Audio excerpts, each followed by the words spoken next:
I am Meyer Ellison, a retired military police sergeant from the United States Army. Last summer, I walked into what should have been a simple community fundraiser. The halls smelled of barbecue and fresh rolls, the kind of scent that pulls you back to childhood picnics. My boys sat at the table beside me, restless but proud, because they knew I had helped fund the very scholarship we were gathered to honor.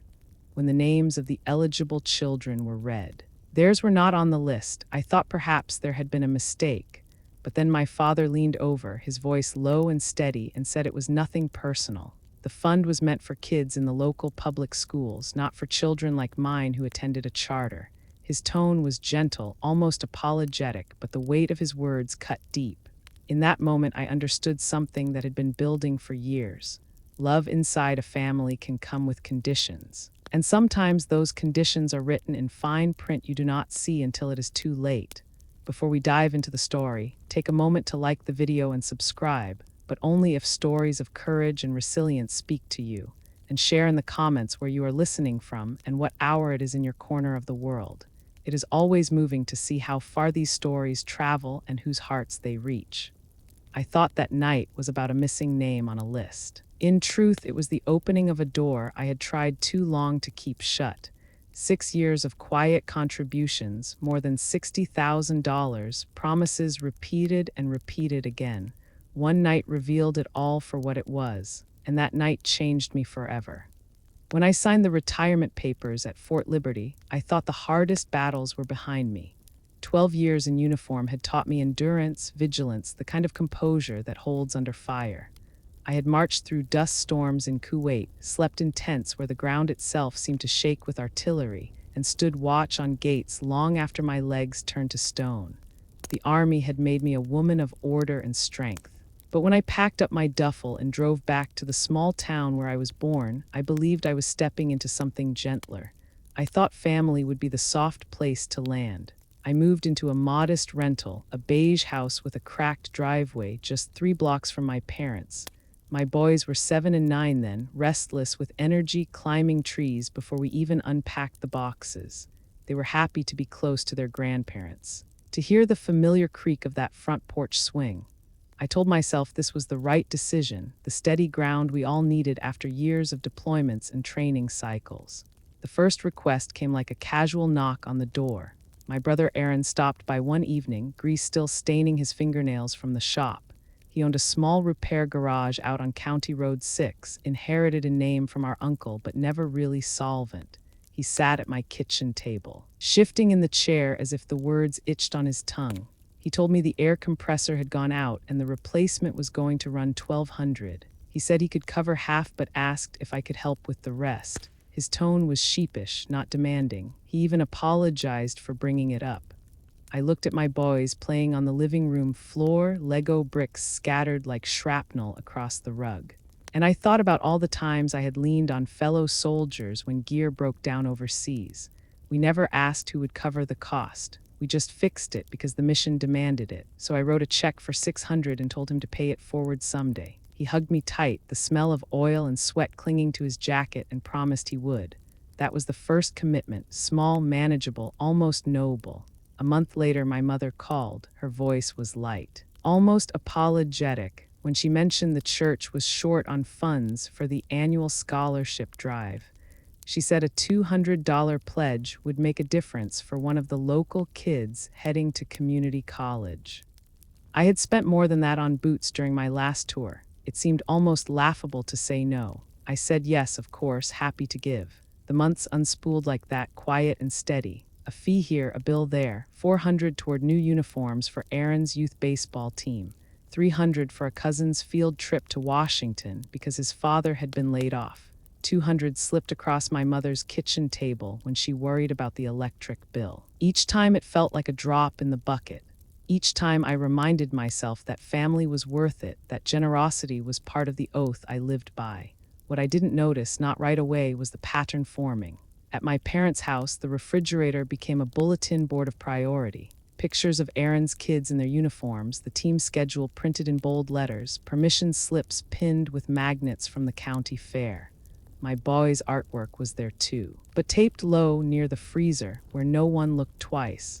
When my daughter brought home a flyer about her science fair, my mother smiled but said maybe we could keep that on our own fridge since the kitchen was already cluttered. It was a small thing, so small I brushed it aside. At Sunday dinners, the conversation drifted to Aaron's business, to the repairs he needed, to the new coach he wanted to hire for the Little League team. My boys tried to chime in about their school projects, but the topic slid back to the garage or the baseball field before they finished. I told myself it was natural, that every family had its focus, and ours just happened to be Aaron's kids that season. Still, the quiet stung. I had marched through deserts with a 50-pound ruck on my back, but there was something heavier about watching your children shrink into the edges of a room. Their voices fading because they sensed their stories were not the ones anyone was waiting to hear. I thought about saying something. I thought about asking my parents to balance the attention, to remember that my children needed their light too. But the soldier in me, the one who had been taught to endure, kept silent. Peace at home seemed worth the silence. Then came the credit line. Aaron approached me on a rainy afternoon, rain slicking his jacket, his eyes restless with worry. He explained that the bank had offered him a $15,000 line of credit for the shop, but the interest rate would be lower if I co-signed. He swore he would handle every payment. He swore it was only for emergencies, that he would never let it fall on me. I felt the old instinct rise again, the one that made me step forward when others hesitated. I signed the papers, convincing myself it was just another way of being a sister. I did not tell anyone at my unit. I did not tell my ex-husband. I carried the signature like I carried so many things, quietly tucked inside. Months blurred into years. The numbers grew. Some of it I tracked. Some of it I didn't. There was always a reason, always a need. The irony is that I prided myself on vigilance in uniform. I could spot a weakness in a security detail, notice a breach before it happened. Yet in my own family, I looked away. I told myself it was love, that love was meant to be unconditional. Then one winter, I stopped by the church to drop off cookies for the holiday fair. The treasurer, a kind man with wire-rimmed glasses, thanked me for my recurring donation. I blinked, unsure. He showed me the ledger where my name appeared under monthly pledges, $300 each. The address listed for correspondence was not mine, it was Aaron's garage. I stared at the neat script, my name tied to a place I had never written. My pulse drummed in my ears. The treasurer smiled, oblivious, and said he would send me the updated report in the spring. I nodded, forced a smile, and walked out with the cold wind slapping my face. That night I sat at my kitchen table, my boys asleep upstairs, and held the receipt in my hands. The ink seemed to burn. I should have called. I should have confronted. But I folded the paper neatly, slid it into a drawer, and told myself there was no harm in letting it pass. It was just another small commitment, just another drop in the bucket. What I didn't realize then was how heavy buckets become when you never stop filling them. The weeks after I found that receipt were filled with a strange dissonance. On the surface, life looked ordinary. The boys rushed through the door each afternoon with backpacks thumping, their voices tumbling over one another as they told me about school. My parents invited us for Sunday dinners, the same roast chicken and mashed potatoes that had anchored my childhood. Aaron stopped by to borrow tools, to share updates about the shop, to tell me how grateful he was for my support. But beneath all that normalcy was the hum of unease. The paper tucked in my drawer felt like a stone pressing against my chest. Every time I opened the drawer for stamps or scissors, I saw it. My name, my pledge, my brother's address. Each time I told myself I would confront him. Each time I closed the drawer again. The Army had taught me how to hold still under pressure. Sometimes that steadiness saved lives. But in civilian life, that same discipline can become paralysis. Instead of charging forward, I sat silent, waiting for clarity that never came. It was around then that my daughter asked why Grandma never came to her school play. She had played a tree, standing in a paper crown of leaves, her smile wide and uncertain as she scanned the crowd. I had cheered loud enough for both parents, but she noticed who was missing. I told her Grandma was busy, that maybe next time she would come. My daughter nodded, but her small shoulders slumped, as if she had already learned the weight of disappointment. The truth is my parents loved my children. They did, but their love seemed filtered, measured out in teaspoons compared to the cups they poured into Aaron's kids. His boy was on every sports team in the county, and my father never missed a game. His girls sang in choir, and my mother bought tickets for every performance. My children's events were noticed only if I pushed hard, if I called twice, if I made it impossible to ignore. I started to keep score in my head, tallying the times they showed up for Aaron versus the times they did for me. It was a dangerous game, the kind that eats away at you in the quiet hours of night. One afternoon, I stopped by my parents' house unannounced. I found my mother at the kitchen table, writing checks for the church fund. She looked up, startled, then smiled. She told me she was proud of how generous our family had been, how we had supported so many scholarships, so many causes. She did not notice the flicker in my eyes, the way I clenched my jaw. She did not know that her pride rested on my bank account. I wanted to tell her then to lay it bare. Instead, I carried the groceries inside, set them on the counter, and helped her wash lettuce. The silence stretched between us, heavy and sharp. Later that evening, Aaron stopped by my house again. He carried a box of donuts, a peace offering he did not know I needed. He talked about the shop, about the customers who had started to trust him more, about the dream he had of expanding into tire sales. He spoke with the conviction of a man who believed the future was his to shape. I listened, nodding, my hands wrapped around a mug of coffee gone cold. When he left, I looked at the box of donuts on the counter. Powdered sugar clung to the cardboard, leaving fingerprints like ghosts. I thought about the money I had given, the signature I had offered, the quiet sacrifices I had made, and I thought about my children upstairs, asleep in their small beds, dreaming dreams no one else seemed to notice. The bucket was getting heavier. There is a kind of erosion that happens not all at once but in increments. A shoreline wears away not with a single storm but with the steady pull of the tide. That is what was happening to me. Each check, each small favor, each overlooked moment was a wave against the rock of who I thought I was. I tried to convince myself that love was worth the erosion. I told myself that family loyalty demanded sacrifice. After all, had I not sworn an oath to my country to put the mission above myself? Was this so different? But at night, when the house was quiet, I heard another voice, a quieter one but insistent. It asked why my children should grow up watching their mother give everything away. It asked what lesson I was teaching them about their own worth. The breaking point did not come in a blaze of anger. It came in a whisper. One night, after tucking the boys into bed, I walked past their room and heard them talking softly. My youngest asked if Grandma loved them less than their cousins. His brother answered without hesitation. He said maybe she did not know how to show it, maybe she was just tired, but yes, it felt like less. I leaned against the wall, my hand pressed to the cool paint, my heart aching with the weight of their words. They were too young to name it as favoritism, too young to understand the calculus of loyalty and obligation, but they felt it. And if they felt it now, what would they carry into adulthood? I realized then that silence was not protection, it was surrender. The next morning, I pulled the receipt from the drawer and stared at it until the ink blurred. Then I called the treasurer and told him I needed to review all donations tied to my name. He hesitated but agreed. What he sent me confirmed what I already feared. Over the past 2 years, more than $8,000 had left my account in the name of church donations, redirected through Aaron's garage. I sat with the numbers, my pulse steady but my stomach knotted. The truth was no longer hidden. The stone in my chest had become a boulder. Still, I said nothing to Aaron, not yet. The soldier in me wanted more intelligence before making a move. I told myself I was gathering information, but the truth is I was afraid.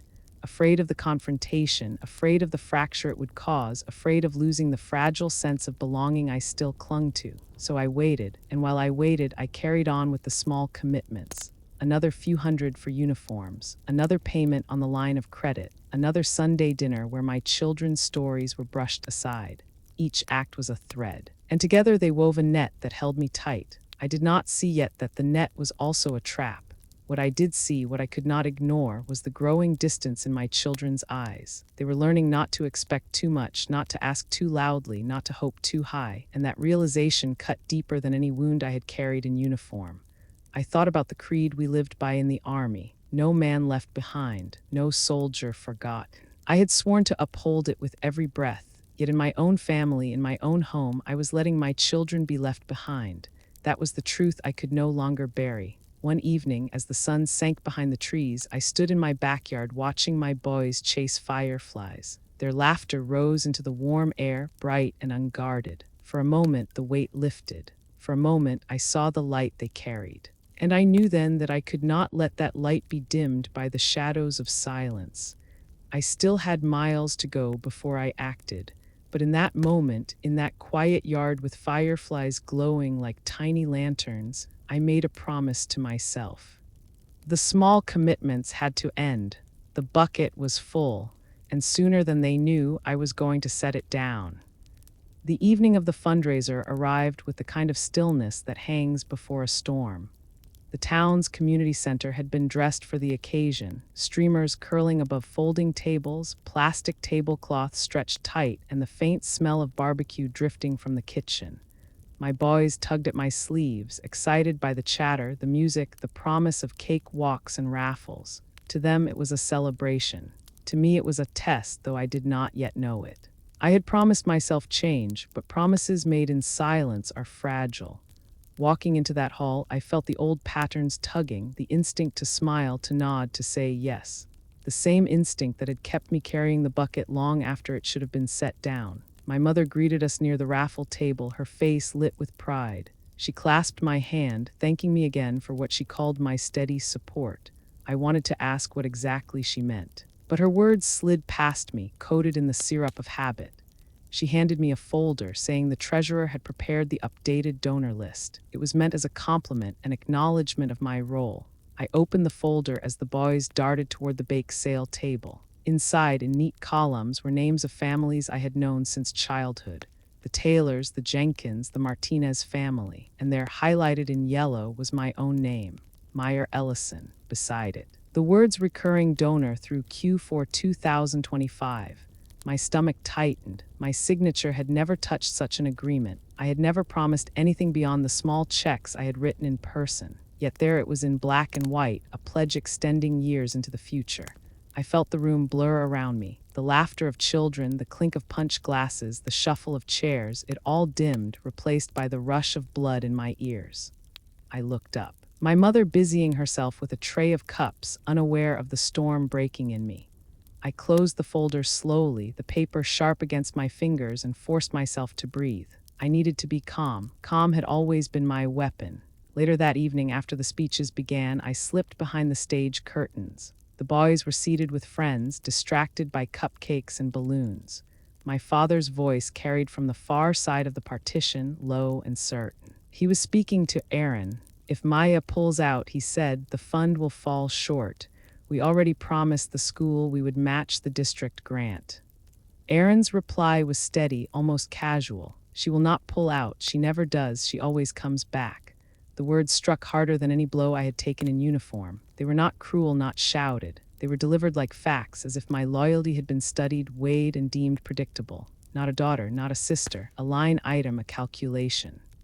I stood frozen, my back pressed against the cool cinder block wall, every instinct urging me to step forward, to demand an explanation, but something stronger held me still. I wanted to hear more, needed to hear how deep the assumptions went. Aaron laughed softly, the sound sharp in the quiet. She believes she is protecting her kids by staying close, he said, but really she protects us. My father did not argue. He simply sighed as though the truth of it was heavy but accepted. I felt the air drain from my lungs. This was not malice. It was not the venom of enemies. It was something colder. It was the quiet arithmetic of a family that had decided my sacrifices were theirs by right. I stepped forward then, the floor creaking beneath my boots. My father turned, his eyes widening for a fraction before he masked it. His voice softened, almost pleading. I did not want you to hear that, but I had, and once heard, it could not be unheard. I walked away before they could offer explanations, before the familiar cycle of guilt and obligation could tighten around me again. My boys spotted me across the hall, their faces bright, oblivious. I smiled for them, my lips stiff, and led them toward the parking lot. The night air was cool, scented with pine and smoke from the barbecue pit. My children skipped ahead, their laughter floating into the dark. I followed slowly, my hands clenched, my mind replaying every word. She will not pull out, she never does. It echoed like a mantra, a verdict delivered without appeal. Driving home, the boys chattered about the games they had played, the sweets they had eaten. I nodded, offering small answers, but my thoughts were miles away. I saw the folder again, my name tied to promises I had never made. I heard my father's voice, resigned to my role as their safety net. I heard Aaron's certainty, the casual way he dismissed my silence as permanence. By the time we reached home, I felt stripped bare, not betrayed in a way that ignites fury, but diminished, hollowed out by the realization that I was not seen as family but as function. I tucked the boys into bed, kissed their foreheads, and sat alone at the kitchen table. The house was quiet, the hum of the refrigerator the only sound. I stared at my reflection in the dark window, the face of a woman who had survived battlefields but was undone by her own blood. The turning point had come, though I did not name it yet. I was no longer the beloved daughter, no longer the loyal sister. I was a resource, a reservoir expected never to run dry. And for the first time, I wondered what would happen if I did. Sleep was impossible that night. I lay in the dark, listening to the steady rhythm of my sons breathing from their room down the hall, and felt the walls close in. The house was the same modest rental it had been yesterday, but something had shifted inside me. I had walked into that fundraiser thinking I was a daughter, a sister, a member of a family doing its part. I had walked out knowing I was an equation. The words repeated in my head, clear and cold: she will not pull out. She never does. I turned them over like a stone in my hand, rough on every side. It was not anger that kept me awake. It was clarity. In combat, clarity is rare but precious. You do not always know what waits beyond the ridge or behind the door, but when it comes, when you see the line of fire clearly, you act. I had always believed clarity would bring strength. Yet now, staring at the ceiling in my quiet home, it brought only dread. Because clarity meant there was no more pretending. The next morning, I drove the boys to school, their voices light with talk of recess games and a spelling test. They kissed me goodbye, and I watched them disappear through the doors, their backpacks bouncing. I sat in the car long after the bell rang, gripping the steering wheel. My chest ached with the knowledge that their childhoods were being shaped not just by what I gave them, but by what I allowed them to witness. When I returned home, the folder from the fundraiser still sat on the counter. I opened it again as if the words might have changed overnight. Recurring donor through Q4 2025. My name, my obligation, written without my consent. My hands shook as I closed it. Later that day, Aaron called. He thanked me for showing up, said the event had been a success, the community buzzing with gratitude. His tone was casual, confident, as if the conversation I had overheard had never happened. He asked if I could help cover the cost of a new lift for the garage. The old one was failing, and he did not want to risk an accident. His voice softened when he mentioned safety, as though he knew it was my weakness. I told him I would think about it. The words tasted bitter. That night I walked through the house after the boys had gone to bed. Their shoes were lined neatly by the door, their jackets hanging from hooks too low for me but perfect for them. Their drawings covered the front. Bright explosions of color that no one outside these walls ever saw. I thought about how easily their lives could be overshadowed, how they were already learning to expect less.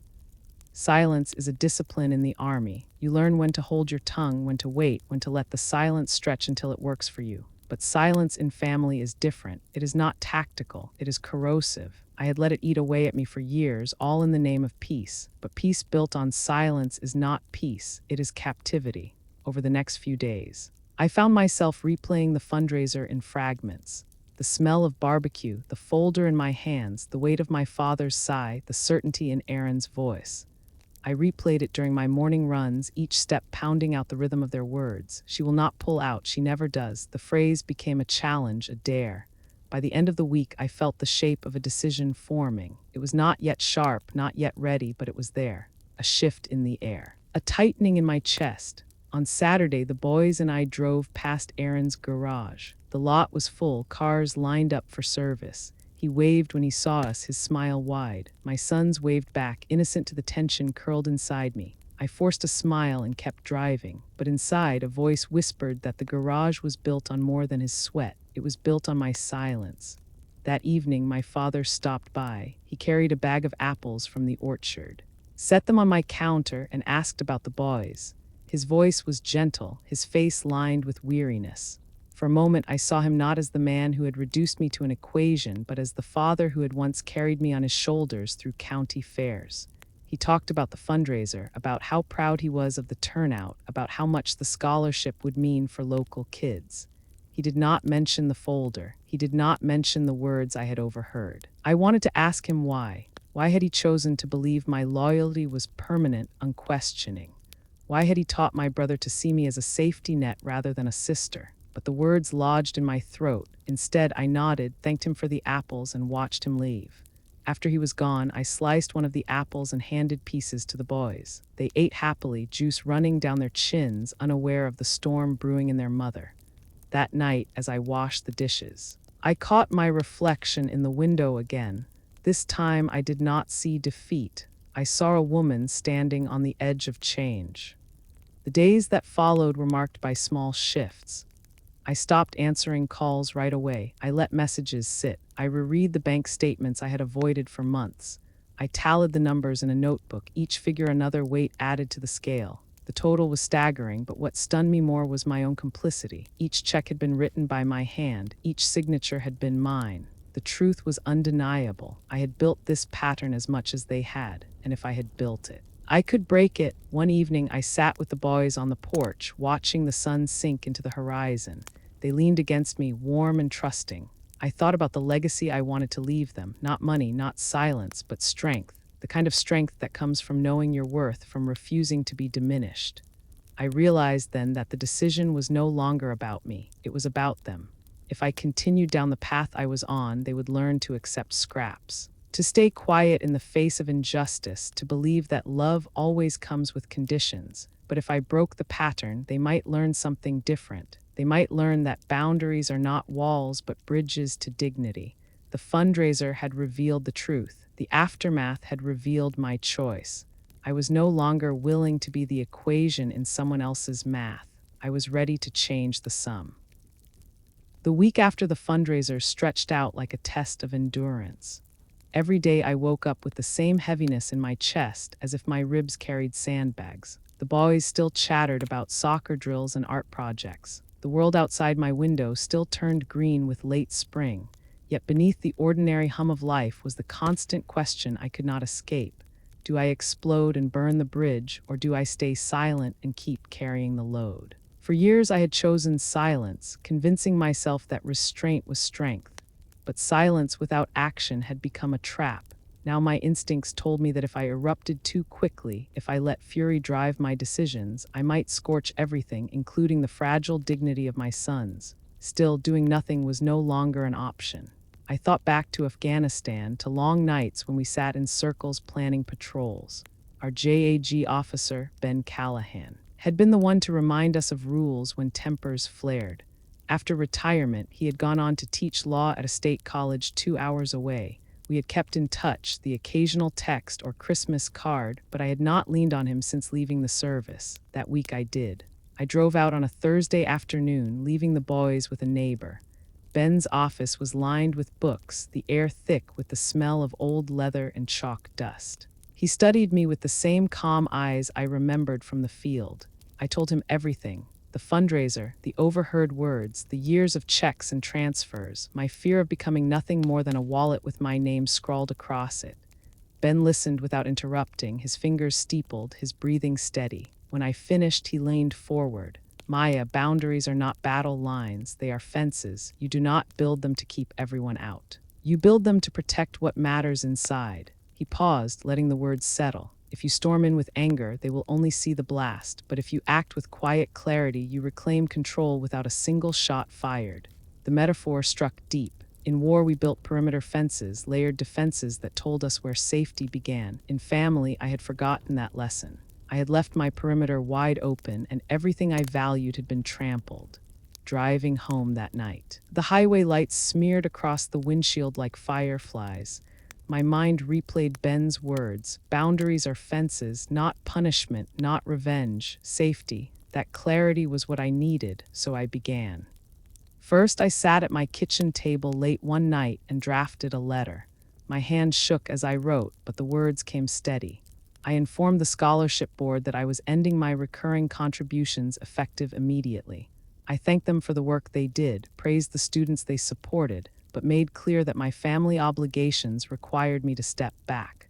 When I sealed the envelope, my pulse raced as if I had just finished a march under full gear. The next morning, I called the bank.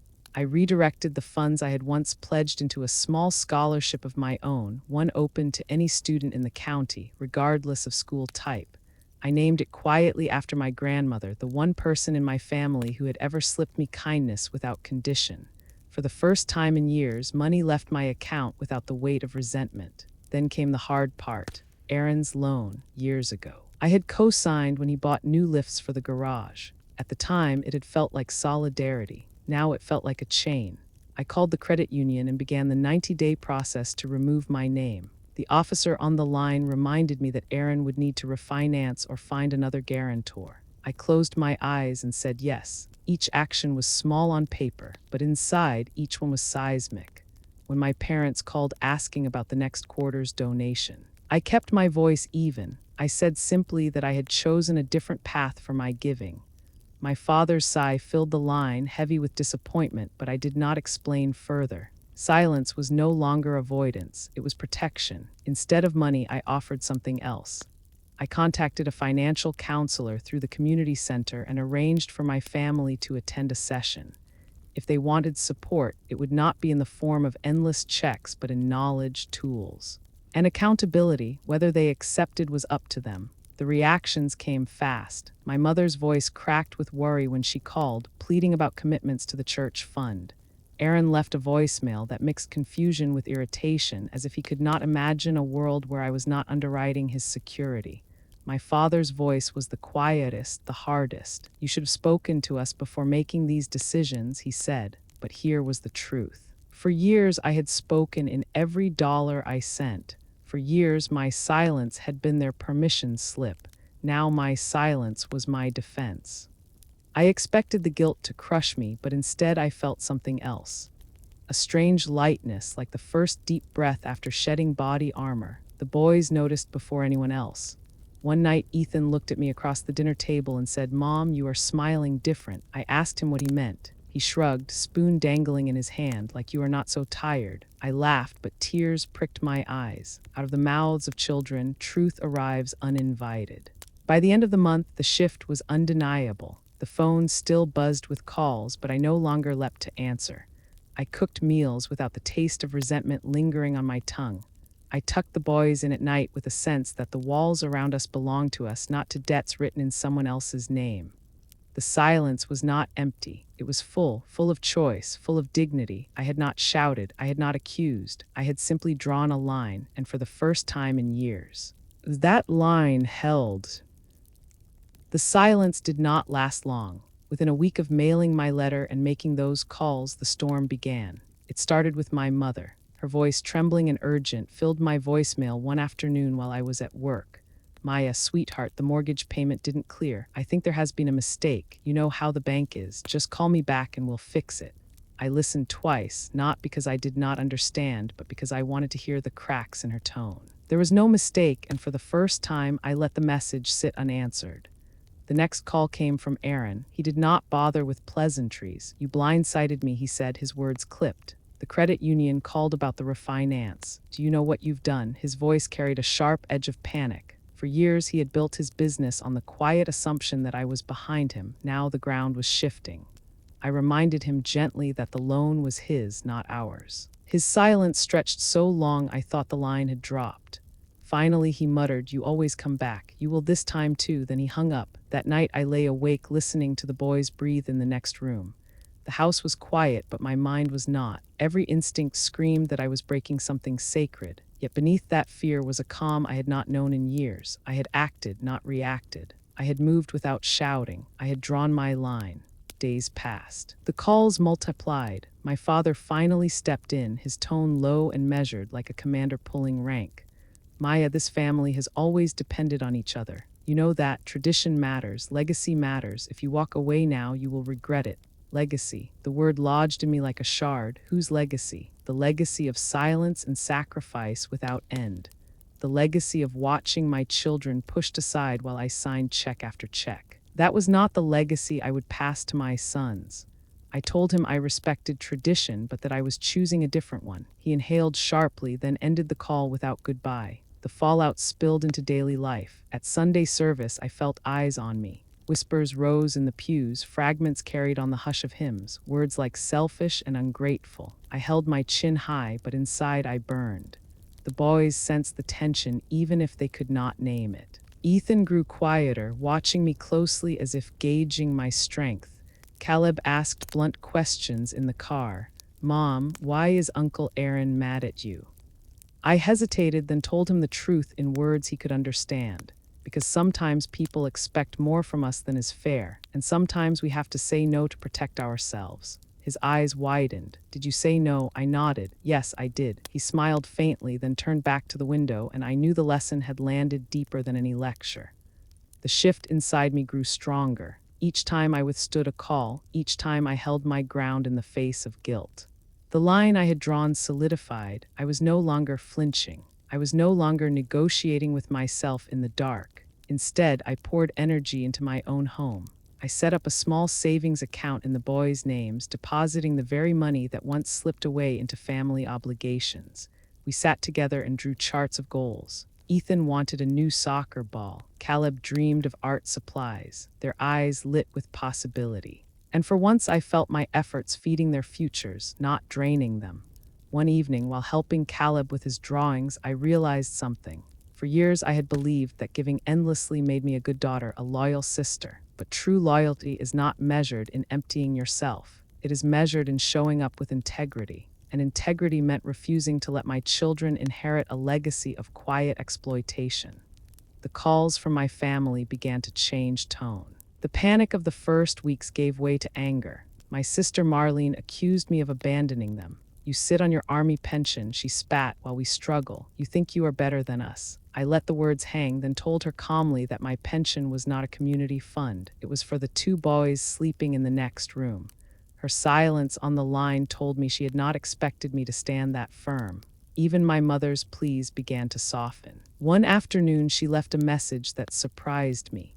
"Maybe you are right, Maya. Maybe we leaned too hard on you. I do not know how to change, but I will try." I listened twice, my throat tight. It was not forgiveness, not yet, but it was a crack in the wall. Meanwhile, the financial counselor session I had arranged went ahead. Only my mother showed. She sat stiffly at the long table, her hands folded, her eyes darting to the papers. She listened as the counselor explained budgeting, debt management, practical steps. I watched her face soften when she realized these tools were not punishment but possibility. Afterward, she turned to me in the parking lot. "I never learned this growing up," she admitted. "We just survived month to month. You gave us money and we let it cover the gaps. Maybe it is time we learned better." For the first time in years, I hugged her without resentment burning in my chest. The transformation was not instant, not neat. My father remained distant. Aaron oscillated between fury and silence, but the line I had drawn held. Each day I felt my sons watching, learning. And that gave me strength no call could shake. One evening, Ethan came home from soccer practice with a grin. "Coach says I am captain next game," he announced. His pride filled the room. Caleb lifted his sketchbook, showing me a drawing of our porch. At the bottom, he had written 3 words in block letters: "Our strong home." Tears blurred my vision. They were not talking about the house. They were talking about us. The fallout had not destroyed me. It had remade me. My family's disappointment was real, but so was my children's trust. In choosing silence with action, I had given them more than money. I had given them an inheritance of dignity. And slowly, cautiously, I began to believe I had given that to myself too. The silence I had chosen was no longer just an idea. It had begun to shape the air between us, and with it came the first real consequences. My mother called again late one evening, her voice raw with fatigue. "I am afraid I cannot hold everything together, Maya. I have tried to stretch what little we have. The mortgage, the bills, the groceries." She paused, and I could hear the soft clink of dishes in the background, as if she was washing plates while she spoke. It was the sound of a woman trying to do too many things at once. For a long moment, I said nothing. Then I told her the truth I had rehearsed in my head. "Mom, I will still take you to your doctor appointments. I will still fix the railing on the porch when it wobbles. If the roof leaks, I will bring my tools. But I will not hand over money anymore. That part is finished." There was silence, heavy as a weighted blanket. Then she whispered, "I do not know how to do this without you." I swallowed hard, feeling my throat tighten. "Yes, you do," I said. "You just have not had to." When we ended the call, I sat on the porch in the fading light, the boys playing tag in the yard. My chest ached with guilt, but underneath it was a new kind of resolve. Helping was not the same as carrying. I could still be a daughter without being a lifeline. Meanwhile, Aaron began to scramble. He sold his shiny truck. The one he had bought 2 years ago on a loan that assumed my name would be behind it. I drove past his garage one afternoon and saw a rental vehicle parked where the truck once sat. He had also arranged to lease some equipment rather than buy outright. The garage was not collapsing. It was adjusting. For the first time, Aaron was making choices with risk that belonged to him alone. The gossip reached me through neighbors and church friends. Some said Aaron was furious. Others said he was finally standing on his own feet. Either way, the truth was plain. He was surviving, not thriving on the back of my checkbook. The one who stayed the quietest was my father. He did not call, did not argue. He simply vanished into silence. For weeks I wondered when he would break it. I thought maybe he was waiting for me to crack, to come crawling back. But then one Saturday morning, as the boys and I were stacking firewood behind the house, I saw his truck pull up. He stepped out carrying something wrapped in a faded cloth. Without a word, he followed me into the kitchen and set it on the table. When he unwrapped it, I saw the folded triangle of a flag, creased and worn from years in its case. "Your grandfather carried this home after Korea," he said quietly. "When he died, my uncle took it. He used to say a man is measured by how he pays his debts, not money but discipline. My uncle would not cover him unless he learned to cover himself. That flag came to me only after he proved it." My father paused, his eyes steady on mine. "I never told you that part." The room was silent except for the hum of the refrigerator. I touched the fabric, felt the weight of the folded triangles in my palm. For the first time, I wondered if my father's silence was not only disappointment but something more complicated, perhaps recognition. "I still do not like how this feels," he admitted, "but maybe it was time." It was not an apology, not exactly, but it was the closest thing I had heard. Life did not crumble. No one starved. No one was left homeless. Instead, everyone adjusted, awkwardly, painfully, but with a resilience I had doubted. The turning point came not from my parents or Aaron, but from my daughter. One evening after soccer practice, she ran up to me beaming. "Mom, Grandpa asked me today what distance I like to run best. He wanted to know if I prefer short sprints or longer runs." The words tumbled out of her mouth with pride. To her, it was not just a question about soccer. It was recognition. For years, she and her brother had hovered in the shadows, their milestones overlooked. Now, with one simple question, she felt seen. I smiled and hugged her close, my heart swelling. That tiny shift, that one sliver of acknowledgement, was more precious than all the checks I had ever written. As the sun dipped low, I realized what the silence had given me. It had not only freed me, it had forced everyone around me to grow, even if only in inches. And those inches were everything. The weeks that followed felt like walking through a new season. Nothing in the town had changed, but the air around me had. Where there had once been the heavy weight of expectation, now there was space. Sometimes that space was filled with unease, sometimes with fear, but often it was filled with something I had almost forgotten how to feel. Relief. My mother called less often. When she did, the conversations shifted. She asked about the boys first. She wanted to know what Ethan was drawing in art class, how my daughter liked her new coach. Sometimes she slipped into old habits, her voice tightening when bills came due, but she stopped asking me for money. I noticed she began clipping coupons again, the way she used to when I was a child. There was pride in her voice when she told me she had managed to stretch the grocery budget on her own. It was not much, but it was hers. Aaron, on the other hand, struggled more openly.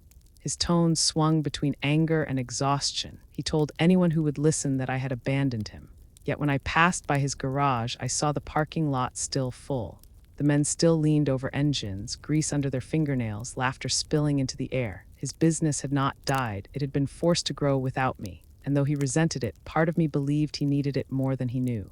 One evening, as I was folding laundry, I heard a knock at the door. When I opened it, Aaron stood there. His shoulders were hunched, his cap pulled low. For a long moment, neither of us spoke. Finally, he muttered, "The new lift came in. I managed it on a lease. It's not ideal, but it works." I nodded. "That's good, Aaron." His jaw tightened. "I'm still mad at you, but I guess I'm figuring it out." He shifted on his feet, then looked past me into the house where the kids' laughter echoed. "They're lucky," he said quietly. Then he turned and walked away before I could answer. It was not forgiveness, but it was a step. My father remained the hardest to read. Some days he was silent, his eyes distant. Other days he offered small gestures. He stopped by one afternoon with a box of tools, insisting that Ethan help him fix the shed door.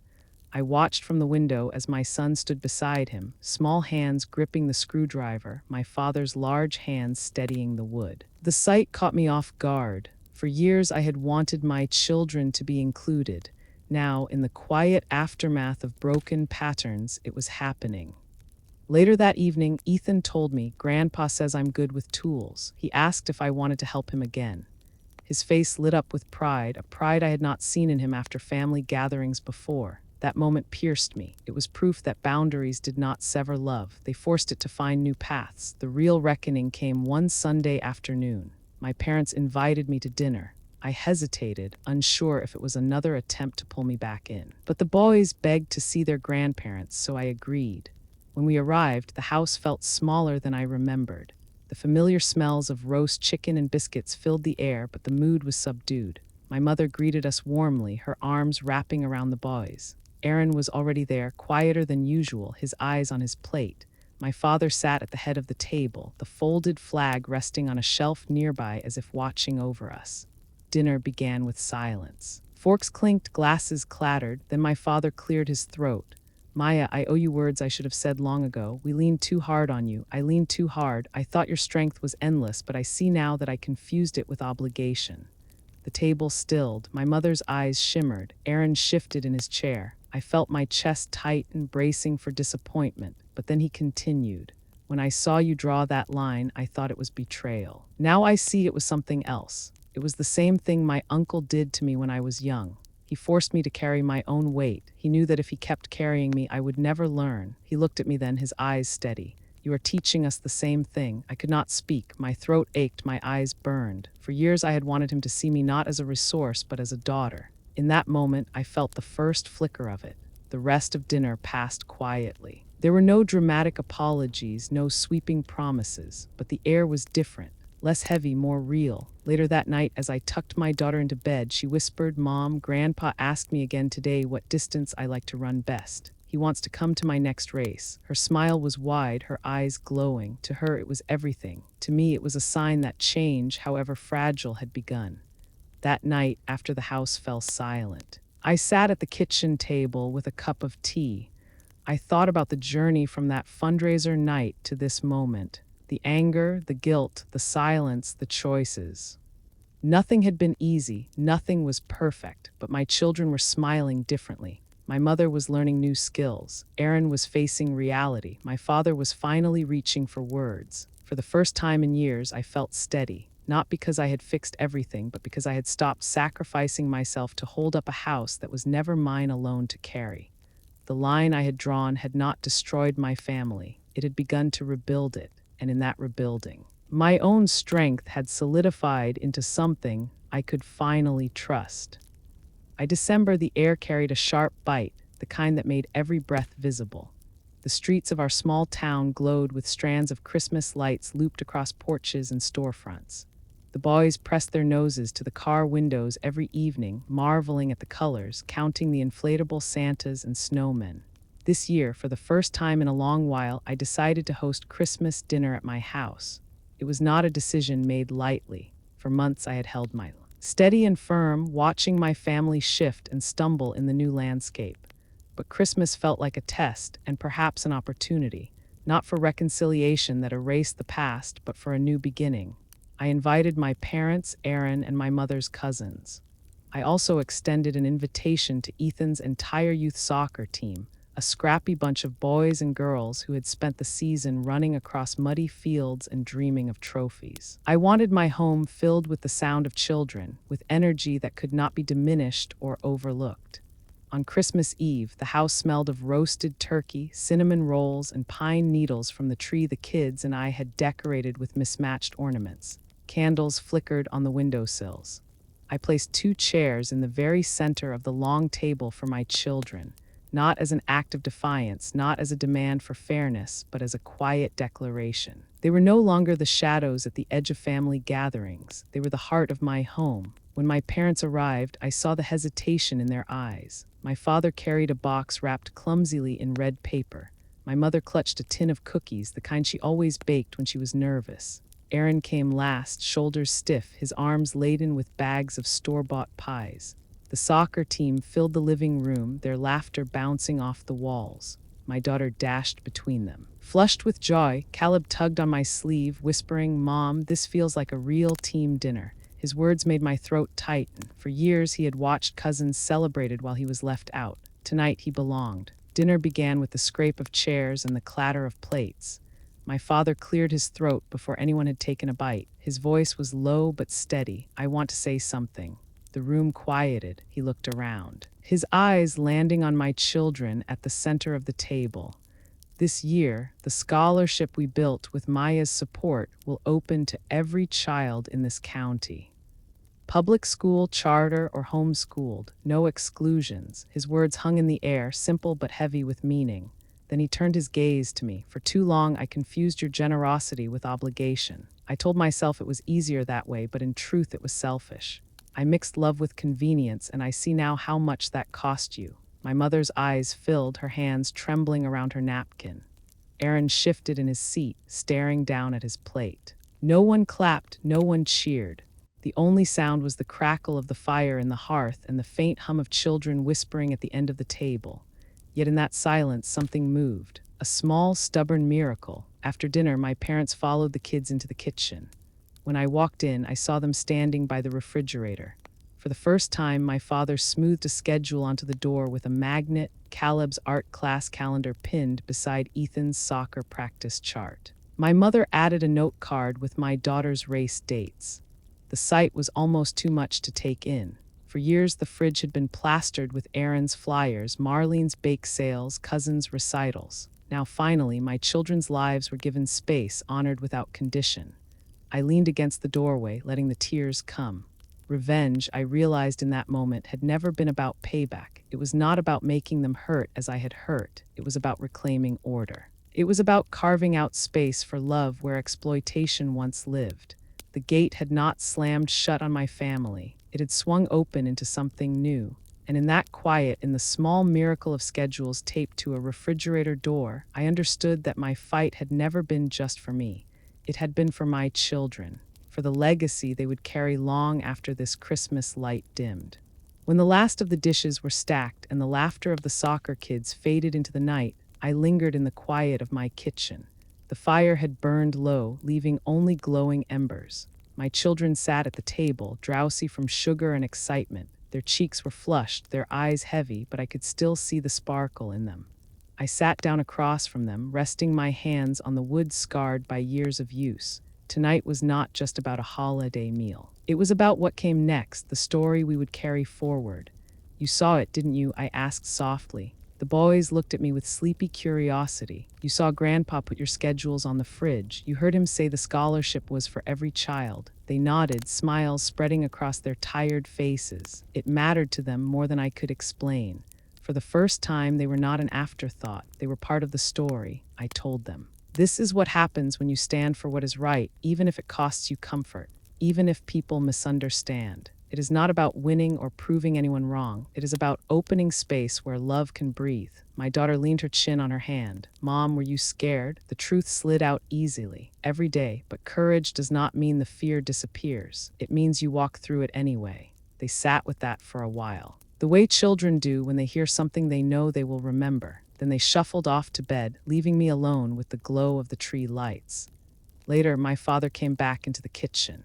He carried his coat over his arm, his face lined with fatigue. For a moment, he seemed ready to retreat into old habits, to say nothing at all. But then he met my eyes. "You were right," he said quietly. "Not about everything, maybe, but about enough. I leaned too hard on you. I thought strength meant never bending, but I see now it also means knowing where to stop." It was not a full apology. It was not perfect, but it was real, and real was enough. When he left, the house was still. I sat by the tree, watching the lights blur through my tears. Revenge had begun as anger in my chest, as a sharp need to prove I had been wronged. Tonight, I understood it differently. Revenge was not destruction, it was restoration. It was refusing to let love be buried under convenience. The next morning, as the children tore through wrapping paper, I thought about the long path that had led us here. From the fundraiser night to the recurring donor receipts, from whispered conversations to silent drives home, from my first letter cutting off the payments to this Christmas table, every step had been steeped in fear and resistance, yet every step had carved space for something better. Weeks later, when the new year began, I sat down to write a letter, not to my family, but to myself. I wrote that I was no longer only a soldier trained to follow orders, nor a daughter bound by expectation. I was a woman who had learned to choose, a mother who had fought for her children not with weapons but with boundaries, a veteran whose legacy would not be defined only by service overseas but by the quiet courage it took to demand respect at home. That letter I tucked into a box with my medals. One day I wanted my children to find it. To know that the greatest battles are sometimes fought around dinner tables and inside living rooms, not just on distant soil. Spring came, and with it the first track meet of the season. My daughter lined up at the starting line, her ponytail swaying in the wind. As she bent down into position, I spotted my father in the stands. He leaned forward, hands gripping the railing. His voice rose above the crowd, cheering her name. My daughter turned her head slightly, just enough to see him. The smile that spread across her face was radiant. In that moment, I knew we had crossed into new territory, not a perfect family, not a flawless redemption, but a family learning to see one another without conditions. The night of the fundraiser had begun with the sting of exclusion. It had ended with a deeper truth. Love that comes with fine print is not love at all. Real love requires room. And sometimes the bravest act is not to give more, but to stop giving until others find their own strength. To anyone listening tonight, know this. Courage is not only medals pinned to a uniform or flags folded into triangles. Courage is also the quiet decision to draw a line, to say this is where I stop so that something better can begin. If you carry the weight of expectations that never end, if your strength is mistaken for endless obligation, remember this story. Revenge is not about bitterness. It is about reclaiming order so that love and dignity can finally breathe. Before you go, if stories like this one speak to your heart, take a moment to subscribe to this channel. Share in the comments where you are listening from and what time it is in your part of the world. Every time I see those messages, it reminds me how far these stories travel and how many people carry the same quiet battles. Tonight, I leave you with this. Sometimes the most powerful victory is not loud or violent. Sometimes it is as simple as a child's calendar pinned to a refrigerator, proof that they belong, proof that love has found its rightful place again. I learned many lessons in uniform: how to stand watch through the night, how to follow orders under pressure, how to draw clear lines between friend and foe. Yet the hardest lines I have ever had to draw were not on a battlefield. They were here, inside my own family. For years I thought money could buy peace. I told myself that if I kept paying the bills and covering the gaps, I could avoid the arguments, the disappointment, the silence. But all that money did was build a wall between what I gave and what I truly needed. It kept me from facing the harder conversations, the ones that demanded honesty, not checks. Walking away from that pattern was not easy. Every instinct in me wanted to keep the peace, to be the strong one, to shoulder the load. But real strength, I discovered, comes from saying no when no is the right answer. It comes from standing still when the pull of old habits tries to drag you back. I stopped using money as my shield. Instead, I began showing up with something deeper. My time, my presence, my knowledge. I drove my mother to her doctor appointments. I helped Erin research business grants instead of signing over another loan. I sat with my children at the kitchen table, listening to their stories without glancing at my phone or worrying about the next demand that might come. And slowly, what I had feared would shatter us began to mend us instead. Not perfectly, not instantly, but enough that the air in the room changed. My family no longer saw me as a wallet that walked in uniform. They began, little by little, to see me again as a daughter, a sister, a mother. I keep two symbols in my home now. One is the folded flag my father placed in my hands, a reminder of the honor carried by those who came before me. The other is a simple calendar page, my daughter's track schedule, pinned on my refrigerator where everyone can see it. Those two things tell the story of where we have been and where we are going. They are proof that dignity and future can stand side by side. If this story moved you, subscribe to Military Revenge for more stories of courage, resilience, and the quiet battles fought at home. And share one boundary you plan to set this week, not out of anger, but out of love. Because sometimes the bravest act is not carrying more, but choosing to put one burden down so that real love has room to grow.